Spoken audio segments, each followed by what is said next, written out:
O seu dinheiro rende mais. Fácil de encontrar. Na rua Doutor Silva Pinto, número 210, no centro, em frente à Santa Casa. Ligue 4693-3267. Entrega em domicílio. Mercado Moraes, onde o seu dinheiro rende mais. Anda logo, filha, senão vamos perder a hora da escola. Já vou, pai. Só estou pegando a minha mochila.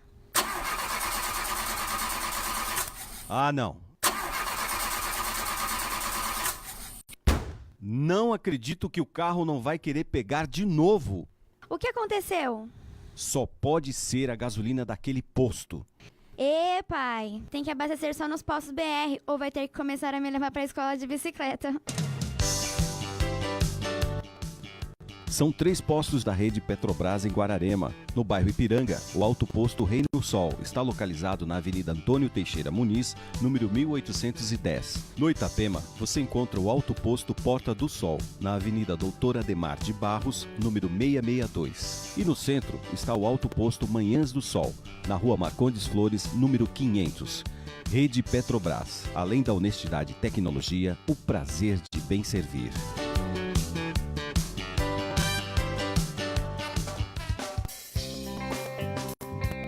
Começa agora na Mega FM o programa Espertos como Serpentes, com a apresentação de José Freire, fatos do cotidiano, variedades e conselhos para o público jovem. Você acompanha aqui.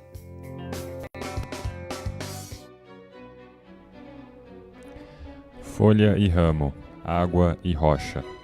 Elas têm a beleza de todos esses elementos, sob nosso amado crepúsculo de Lórien, pois colocamos o pensamento de tudo o que amamos nas coisas que fazemos. Essa é uma citação de J.R.R. Tolkien, do livro Senhor dos Anéis, A Sociedade do Anel. Uma boa tarde a todos, é uma satisfação estar dando início a mais uma edição do programa Espertos como Serpentes. Gostaria de agradecer novamente todo o prestígio que temos recebido nas redes sociais, nas ruas, e esperamos continuar mantendo a qualidade do programa para levar informação de qualidade para os nossos ouvintes. Então, o que a gente viu no programa da aula passada, né? O tema foi discernimento vocacional. E eu falei para vocês que uma vocação é algo muito maior do que simplesmente a profissão que você vai exercer. Que vocação é algo que envolve todos os aspectos da nossa vida. O aspecto social, o aspecto familiar, o aspecto afetivo e o aspecto profissional. E que uma das questões que talvez mais incomode os jovens, especialmente na época em que está se aproximando do vestibular, é qual é a minha vocação e como eu descubro a minha vocação. E eu dei para vocês alguns passos para guiá-los nessa empreitada. Então, quais foram esses passos? Primeiro, o que eu disse? Eu disse que às vezes é mais fácil descobrir o que você não vai fazer do que o que você vai fazer. Então, fazer uma lista de coisas que você jamais faria, coisas pela qual você não tem nenhum tipo de prazer e nenhum tipo de aptidão em realizar. Esse seria o primeiro passo. O segundo passo, eu tirei esse passo inspirado naquela frase do José Ortega y Gasset: o olho não vê a si mesmo. É muito difícil que nós tenhamos consciência das nossas virtudes e dos nossos defeitos, porque nós estamos muito próximos de nós mesmos. Então, muitas vezes nós precisamos pedir um conselho a uma pessoa próxima de nós que nos conheça, seja um familiar, um amigo ou um professor, para nos orientar e falar aquilo no qual nós somos bons, efetivamente, o que nós realizamos muito bem. O terceiro passo, que é um passo que eu tenho insistido desde o primeiro programa, é a que tipo de dificuldade, a que tipo de dor eu tenho uma resistência específica. E os 2 exemplos que eu usei foram os exemplos do médico, que tem uma resistência a ver sangue, e a resistência do atleta, ou seja, a resistência que uma pessoa tem a ser submetida a longos períodos de dor física. O quarto passo está associado com o livro que nós analisamos no primeiro encontro, O Feijão e o Sonho. Então, o que você faria na sua vida, independentemente do prazer e independentemente do dinheiro? Ou seja, o que você faria por sentido? E o exemplo que eu usei, o exemplo do comediante Jim Carrey. Ele estava, quando criança e adolescente, contando piadas para a mãe e fazendo caretas quando ela estava na cama, porque aquilo era prazeroso para ele ou porque dava dinheiro para ele? Por nenhuma das duas coisas, porque fazia sentido.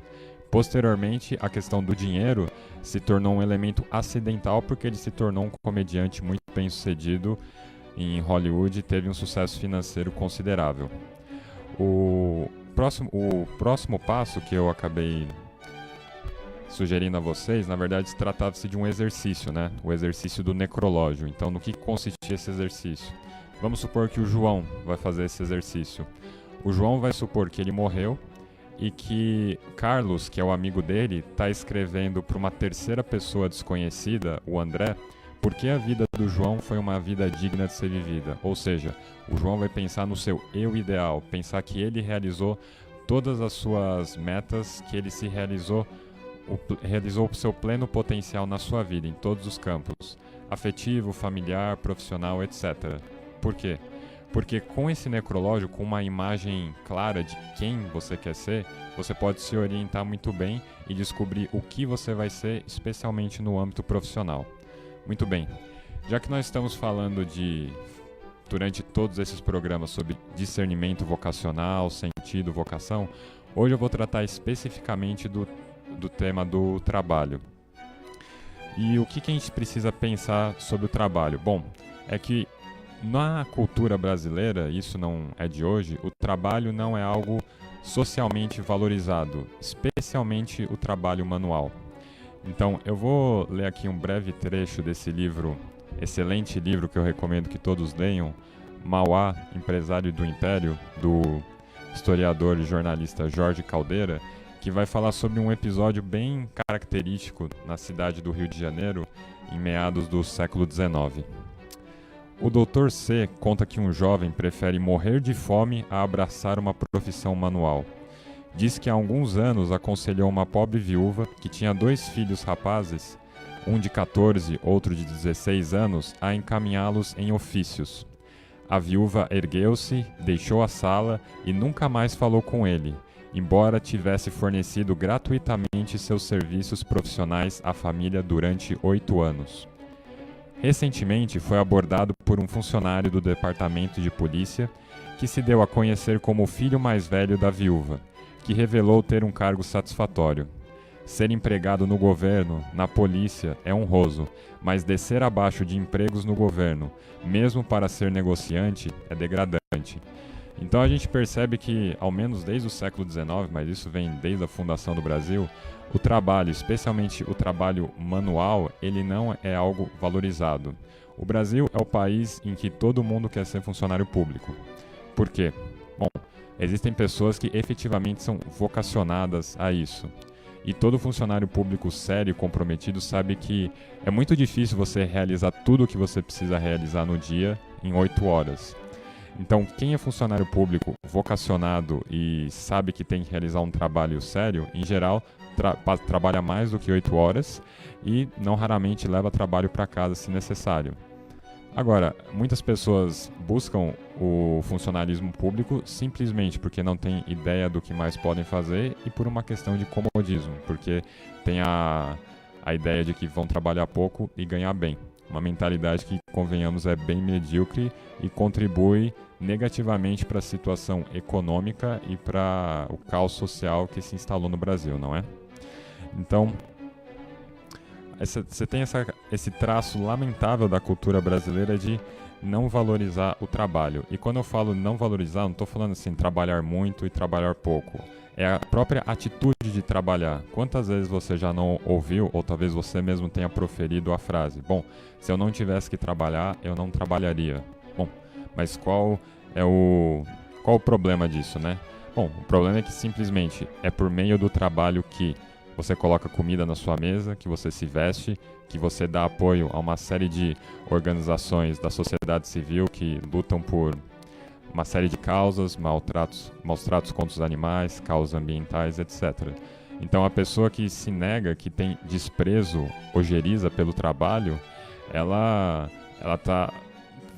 isso está gerando um impacto negativo, não somente na vida dela, dos próprios familiares, mas tem um impacto sistêmico em toda uma economia, não? E além disso, tem uma questão que é ainda mais grave, que é a seguinte, como eu disse, venho dizendo já, o trabalho é um dos meios pelo qual você realiza a sua vocação.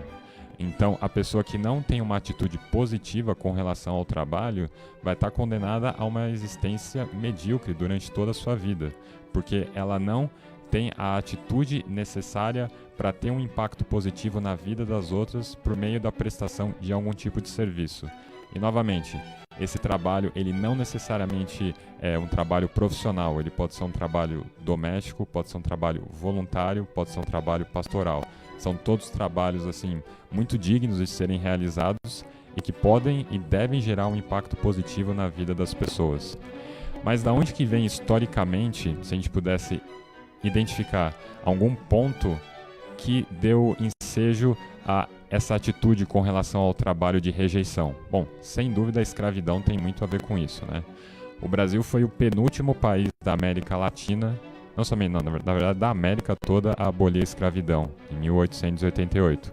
O último país acabou sendo Cuba, na virada do século XIX para o século XX. Então, a escravidão é algo ainda muito recente na nossa mentalidade.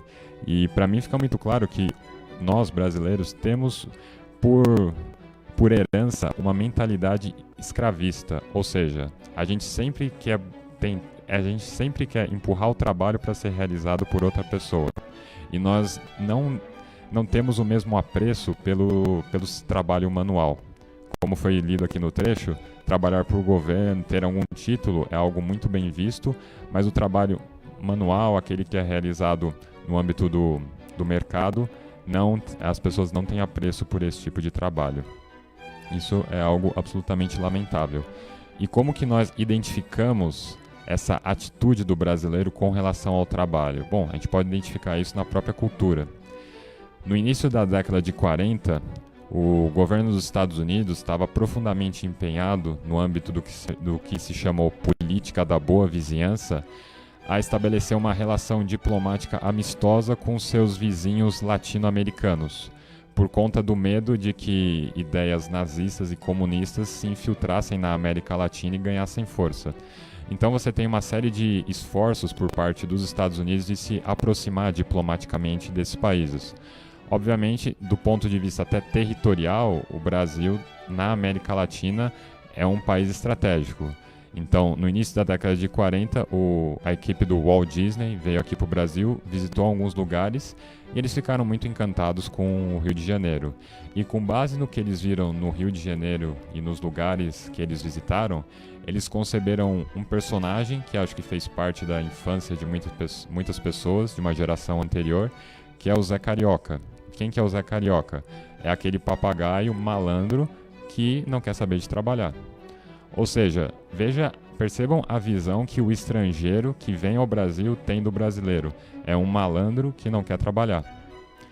Talvez possam dizer, isso é uma visão preconceituosa. Sim, mas em que medida talvez esse preconceito tenha fundamento com base naquilo que é praticado diariamente na nossa sociedade?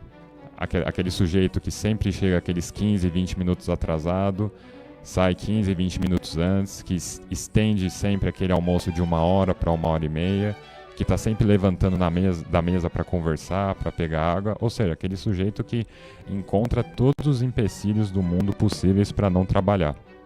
E como eu disse, o grande problema disso é você tá privando muitas vezes você mesmo e a sua família de ter um sustento melhor, porque se você fosse mais empenhado, você poderia ganhar um salário melhor, estar melhor colocado, e você também está se condenando a ter uma existência um tanto quanto medíocre, porque você não vai conseguir realizar plenamente a sua vocação se você não trabalhar com seriedade.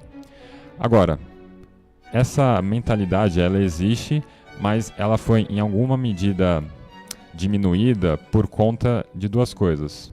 A primeira delas é por conta da imigração de europeus e asiáticos da virada do século XIX para o século XX, que trouxeram uma mentalidade um pouco diferente. Então, você é imigrante, você chega num lugar, você não tem nada, você tem que trabalhar muito, muito mesmo, senão você não vai conseguir comer.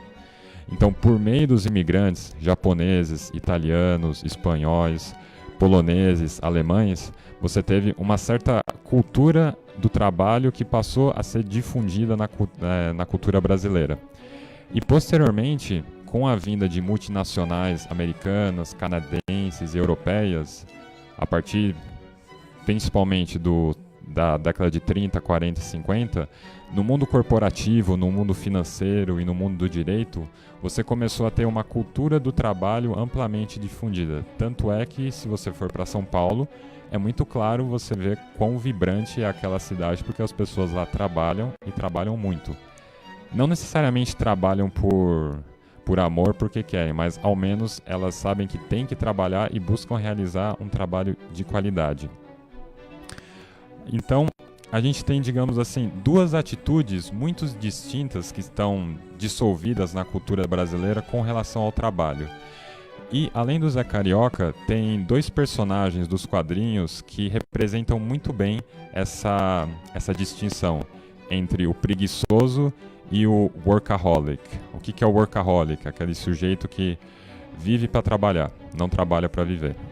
Então, acho que todos aqui conhecem a figura do Tio Patinhas, que é o pato mais rico e o mais sovina do mundo.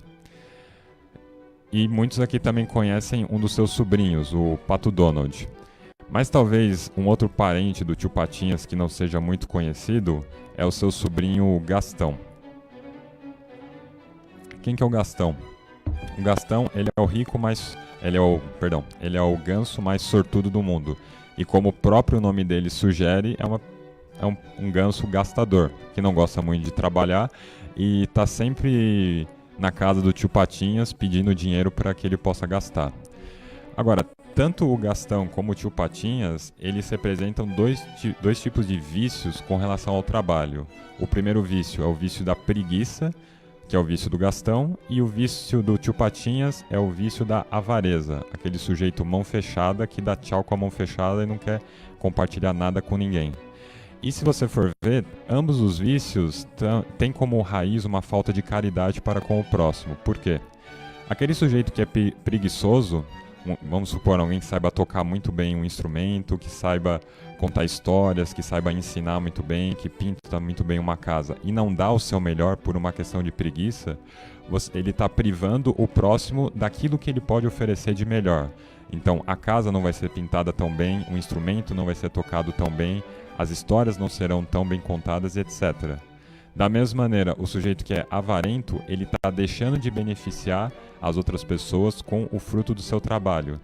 Então, ao invés de dar apoio a um tipo de causa humanitária, seja ela qual for, mandando dinheiro ou dedicando o seu próprio tempo nisso, ele prefere direcionar esse dinheiro para alguns divertimentos que podem ser lícitos ou não, ou para investimentos que também podem ser lícitos ou não. Então a gente vê na raiz da cultura brasileira essa tendência tanto à preguiça, que é algo que está mais presente, que está muito mais ligado à nossa história, e essa outra tendência que também constitui um vício, que é o vício da avareza, Gastão e Tio Patinhas. Como que a gente soluciona essa aparente contradição? A gente vai ver melhor isso no próximo bloco.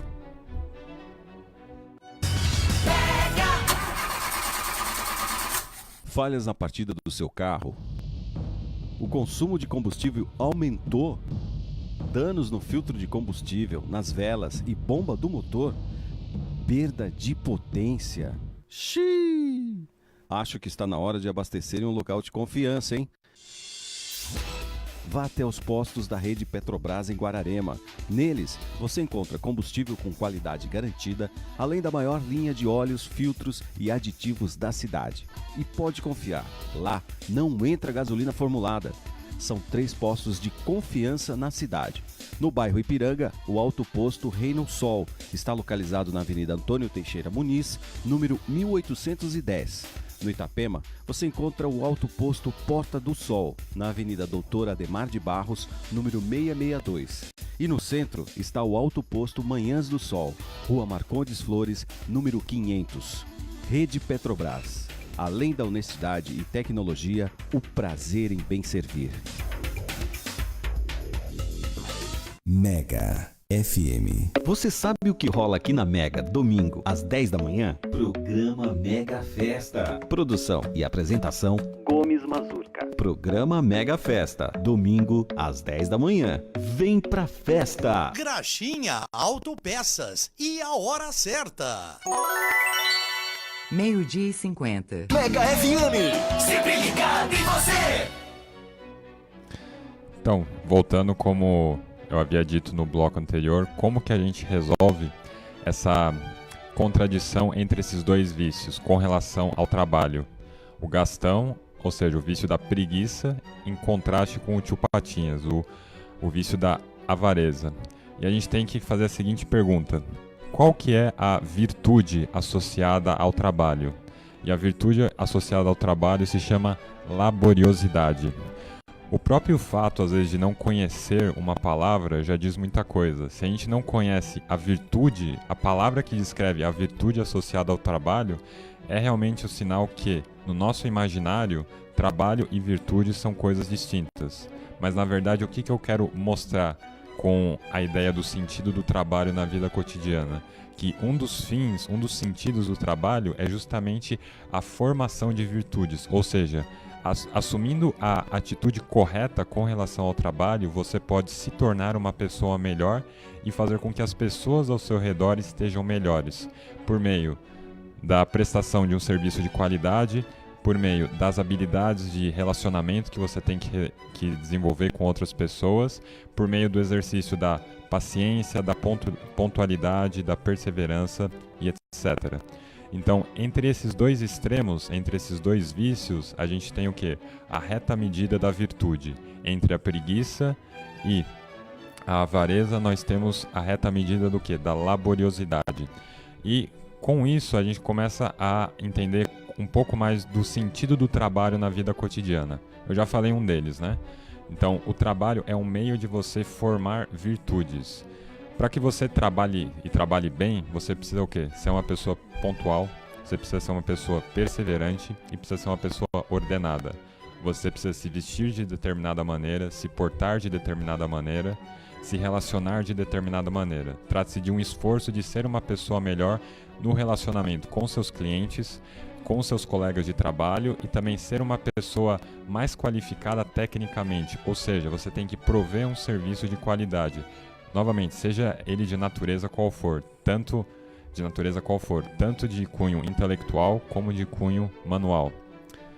Então, esse é um dos sentidos do trabalho, a formação de virtudes. Um outro sentido, que talvez seja ignorado por muitos e que as pessoas só percebem quando perdem um emprego, é que o trabalho ele dá a espinha dorsal do seu dia a dia, ou seja, ele faz com que você consiga organizar melhor os seus horários.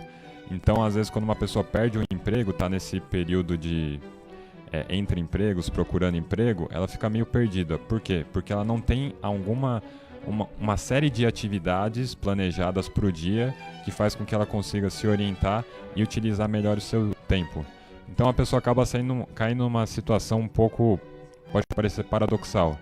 Embora a pessoa tenha mais tempo, ela consegue fazer menos coisas. Por quê? Porque apesar de ter mais tempo, mais de um recurso, ela não consegue utilizar o seu recurso de maneira tão eficiente como quando ela trabalhava. Justamente porque falta essa espinha dorsal que o trabalho dá. O segundo sentido, um outro sentido para o trabalho, que já foi discutido nos outros programas, é o seguinte: o trabalho é o meio pelo qual você se sustenta e consegue sustentar outras pessoas. E quando o seu trabalho vira uma maneira de sustentar outras pessoas, o trabalho acaba ganhando uma dimensão de amor. Por quê? Porque o amor consiste em querer e realizar o bem do próximo, independentemente se você vai receber algo em troca ou não. E sustentar uma família é evidentemente um sinal de amor, porque você está se sacrificando, ou seja, você está abrindo mão de alguma coisa que a princípio é sua para beneficiar outra pessoa. Então, ao fazer isso, o trabalho adquire uma dimensão de amor, ou seja, o trabalho está ordenado para beneficiar o próximo, ser esse próximo, sua esposa, seu marido, seus filhos, amigos, instituições de caridade a qual você apoia e etc. E muito importante também, o trabalho é uma das maneiras pelas quais nós podemos transformar a sociedade. Por isso que eu digo, quando eu digo trabalho, é um trabalho muito abrangente. Ele abrange tanto o trabalho profissional, doméstico, social, voluntário, etc. E todas essas atividades são dignas de serem realizadas e devem ser dignificadas diariamente por todos aqueles que a realizam. Porque é justamente por meio desse conjunto de esforços ordenados na busca da boa prestação de serviços que a gente vai conseguir transformar a sociedade na qual nós vivemos. Chegando na hora, tendo sempre um sorriso no rosto para falar com os nossos colegas de trabalho e clientes, buscando nos aperfeiçoar tecnicamente naquilo que nós fazemos, para que assim nós possamos ter um impacto muito positivo no lugar onde nós estamos, seja o lugar, seja aqui em Guararema, em São Paulo, nos Estados Unidos, etc. Essa ideia de você trabalhar sim, mas trabalhar por amor, dar uma dimensão maior, mais abrangente para o seu trabalho, beneficiando sempre o próximo, seja a atividade qual for que você realiza. Tudo bem, agora algumas dicas assim mais concretas para os jovens, especialmente no âmbito da profissão. Tem uma frase que eu gosto muito que é a seguinte: gênio é aquele que inventa a sua própria profissão.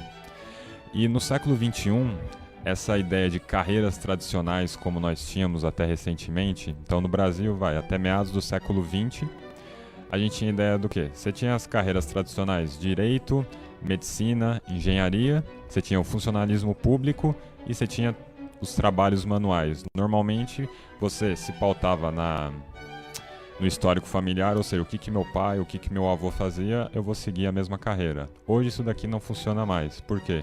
Porque as relações de trabalho se tornaram mais dinâmicas e mais complexas. E como eu ouvi, não me lembro de quem, a seguinte frase: os chineses estão chegando. O que significa isso? Bom, a China tem uma política bem agressiva economicamente e você vai nas universidades norte-americanas, o que você mais vê lá é asiático, especialmente chinês. E são pessoas que não têm essa ideia de eu vou trabalhar 8 horas por um salário. Não, eu vou trabalhar o tempo que for necessário para fazer o que for preciso. Novamente, você vai conseguir... a questão de trabalhar muito ou pouco não vai ser uma questão bem resolvida para você se você não antes ter bem claro o sentido do seu trabalho, o porquê e o para que você trabalha. Às vezes você pode estar num emprego que não faz sentido e você trabalha 6 horas e você não está aguentando mais. E às vezes você pode sair desse emprego, tá trabalhando 10, 11, 12, 14 horas, mas você está realizando uma atividade que faz sentido para você e você consegue render muito mais, você tem muito mais resistência. Então, o número de horas que você trabalha é uma coisa que, sob esse ponto de vista, não é muito relevante. O que você tem que definir de maneira muito clara é o sentido e abandonar essa ideia que daqui para frente vai se tornar cada vez menos presente, de que você vai trabalhar 8 horas para receber um salário. No momento de crise que nós nos encontramos, a palavra crise em chinês é formada por 2 caracteres, um que significa perigo e o outro que significa oportunidade. Muitas vezes os períodos de crise são os períodos em que as melhores ideias surgem, porque são os períodos que mais precisam de ideias. Então, por isso que eu peço que todos considerem o seguinte: abrir o seu próprio negócio. Não que todos tenham vocação para isso, mas é algo que ao menos você deve considerar. E eu vejo que muitas pessoas não abrem o próprio negócio porque têm medo do risco. Só que o ponto é o seguinte: o risco é um dado inerente da realidade. Você nasceu, você está em risco. E essa busca desordenada pela segurança pode fazer com que você deixe de tentar alguma coisa diferente que pode beneficiar não somente você, mas toda uma comunidade. Quem sabe você tem uma super ideia para ajudar determinada comunidade e você não quer implementá-la porque vai demandar tempo, vai demandar muito dinheiro, você está com seu emprego de 8 horas relativamente confortável. Então, assim, você está abrindo mão de fazer alguma coisa que faz sentido para você e para essa comunidade, porque você está tendo uma aversão desordenada ao risco. Então, o que eu gostaria de deixar como conselho: abracem o risco como um dado inerente da realidade, trabalhem e negociem com ele, mas jamais corram dele, porque ele sempre vai te pegar. E um quarto ponto que eu acho fundamental, o brasileiro não investe, o brasileiro investe em poupança. Poupança não é um bom investimento em geral. Você tem uma série de instrumentos de renda fixa, você tem CDB, você tem títulos do Tesouro Direto, letra de câmbio, mobiliário. Você tem uma série de instrumentos financeiros que dão um retorno muito melhor, só que as pessoas simplesmente ficam acomodadas e não querem conhecer coisas novas. Agora, gente, existe uma coisa chamada YouTube, internet. Você tem uma série de ferramentas que fazem com que a informação esteja a um clique de você. Agora, você tem que dedicar um pouco de tempo e esforço para conhecer isso. E o fato de você não poupar, isso tem um impacto nefasto para o país. Por quê? Porque como que você compra maquinário, como que você realiza grandes investimentos? Por meio da poupança. Quando eu digo poupança, não é a caderneta de poupança, é o ato de poupar, de guardar dinheiro. Se você não guarda dinheiro, de onde que virão os investimentos? Não somente isso, a gente tem uma cultura que foi influenciada especialmente por uma mentalidade marxista que vê que o investimento estrangeiro é algo ruim, é algo a ser combatido. Então assim, você corta investimento estrangeiro e o brasileiro não poupa. Da onde que vai vir o dinheiro? Não tem dinheiro. E você tem esse caos econômico no qual a gente se instalou. E um dos grandes problemas, desde o segundo mandato do governo Lula, o nosso modelo de crescimento tem sido baseado em expansão de consumo. Tudo bem, você dá crédito para um monte de gente, as pessoas têm condição de comprar, isso é uma coisa boa. Mas você está olhando só para o lado da demanda da economia. E o lado da oferta, nossa infraestrutura, nossas estradas, nossos portos, nossas ferrovias, como é que estão? Como é que está o nosso sistema educacional? Isso são investimentos de longo prazo que nenhum governo está muito disposto a fazer porque não é algo que aparece e não é algo que dá muito voto. Então, o que você pode fazer? Escolha um trabalho que faça sentido para você, dê uma dimensão de amor a esse trabalho, trabalhe pelo bem de outras pessoas e poupe. Poupe o máximo que você puder para realizar bons investimentos, seja investimento com você, em viagem, em cursos, ou investimentos em grandes projetos que podem reverter para o bem de muitas pessoas, tá? Para finalizar o programa de hoje, eu gostaria de deixar aqui uma reflexão sobre a atitude que nós tomamos com relação ao nosso trabalho. Um homem partiu para o estrangeiro. Antes, chamou seus servos e lhes confiou seus bens. A um deu 5 milhões, a outro 2, a outro 1, a cada um segundo sua capacidade, e partiu imediatamente. Passado muito tempo, o patrão dos servos apresentou-se para pedir-lhes contas.